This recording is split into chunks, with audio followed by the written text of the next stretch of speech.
O kas liečia gimstamumo didinimo ar nevaisingumo problemų, pirkite maistą tiesiogiai iš mūsų ūkininkų, kurie nėra užnuodiję dar taip smarkiai maisto, nes mes Lietuvoje taip atsilikom nuo technologijų maisto, kad pirmaujame.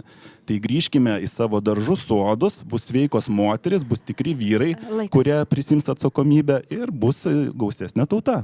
Laikas. Ačiū Jums, aš suprantu, kad Jūs paminėjote ir Laisvės partiją, ir Liberalų sąjūdį. Taip, ir leidžiu dabar vieniem ir kitiem pasakyti, ar pasinaudosit pusės minutės galimybę. Aš tiesiog pasakysiu, jeigu kada pasižiūrit į VRK duomenis, kurie būna po rinkimų, Laisvės partijos rinkėjai dažniausiai yra jauni žmonės. Ir jauni žmonės dažniausiai balsuoja už Laisvės partiją.